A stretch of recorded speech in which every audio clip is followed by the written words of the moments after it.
নমস্কাৰ বন্ধুসকল, ইয়া দেখিছেনে এটা নতুন টেকনলজি। এই যে মানুহজন গৈ আছে দেখিছে, এইটো আচলতে এটা নতুন ছিষ্টেমত যিটো আমি দানা দিবৰ কাৰণে এটা কেজ ছিষ্টেমৰ যিখন ফাৰ্মত দানা দিবৰ কাৰণে বনাইছোঁ। আৰু কেনেকুৱা লাগিছে আপোনালোকে জনাব।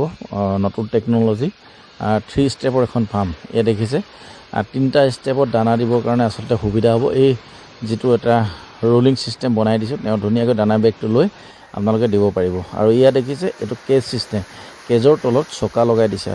কি কাৰণে চকাটো লগাই দিয়া হৈছে, আচলতে যেতিয়া আপোনালোকৰ লিফটিং টাইমত যেতিয়া কেজখিনি ইফালৰ পৰা ইফালে নিবলৈ বা চাফা কৰিবলৈ সুবিধা হ'বৰ কাৰণে এনেকৈ তলত চকা লগাই দিয়া হৈছে, যাতে ৱেটটো মানে আপোনালোকে ঠেলিবলৈ সুবিধা হয়। আৰু ইয়াত দেখিছে নতুন কনষ্ট্ৰাকশ্যন এখন ফাৰ্ম বনাই আছোঁ। এই ৰোলিং ছিষ্টেম হ'ব, 3 ষ্টেপৰ এখন ফাৰ্ম। আপোনালোকক এটা নতুন আপডেট দিবৰ বাবে আচলতে এইটো ভিডিঅ'টো মই প্ৰস্তুত কৰিলোঁ। আৰু এটা ফুল ফেজত যেতিয়া ফাৰ্মখন হ'ব, তেতিয়া আপোনালোকক মই গোটেই ফাৰ্মখনৰ ভিডিঅ'টো দিবলৈ চেষ্টা কৰিম। এতিয়া বৰ্তমান আমি কাম চলাই আছোঁ, কাম চলাই থকা এটা আপডেট দিবৰ বাবে আচলতে আপোনালোকৰ বাবে ভিডিঅ'টো প্ৰস্তুত কৰিলোঁ। এটা 3 ষ্টেপৰ কেজ ছিষ্টেমত এখন ফাৰ্ম হ'ব, ব্ৰইলাৰ ফাৰ্ম। আৰু সম্পূৰ্ণভাৱে এটা নতুন পদ্ধতি, নতুন টেকনলজিৰে আচলতে ফাৰ্মখন কৰিম আমি। ইচি ফাৰ্ম হ'ব আৰু সম্পূৰ্ণকৈ 3 ষ্টেপৰ ফাৰ্ম। এইখন দেখিছেনে, মই ওপৰত 3টা ষ্টেপত দেখাই দিবলৈ চেষ্টা কৰিছোঁ।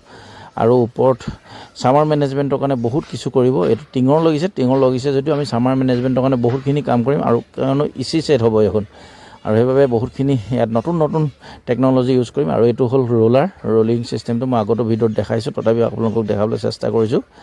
আৰু এইখন ধুনীয়াকৈ আমি বনাই আছোঁ ফাৰ্মখন।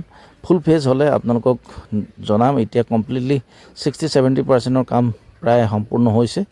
এতিয়াও বহুতখিনি কাম হৈছে। আৰু ইয়াত নতুনকৈ দানা দিয়া ছিষ্টেমটো অলপ বেলেগ হ'ব। আৰু নিপুল ডিংকিং ফাৰ্ম হ'ব, আৰু স্প্ৰিংলাৰ থাকিব, বহুত কিছু থাকিব। আপোনালোকৰ গোটেই ফাৰ্মখন যেতিয়া ফুল ফেজ বনিব, আপোনালোকক আগলৈ মই প্ৰস্তুত কৰিম। আজি এটা নতুন আপডেট দিবৰ বাবে আচলতে চিম্পল ভিডিঅ'টো প্ৰস্তুত কৰিলোঁ। কেনে পাইছে আপোনালোকে জনাব ভিডিঅ'টো, আৰু ফাৰ্মখন চাই কেনেকুৱা লাগিছে জনাবলৈ নাপাহৰিব। ধন্যবাদ থাকিল বন্ধুসকল। আজিলৈ এটা নতুন আপডেট লৈ আপোনালোকৰ মাজলৈ আহিলোঁ। আজিলৈ বাই বাই, থেংক ইউ।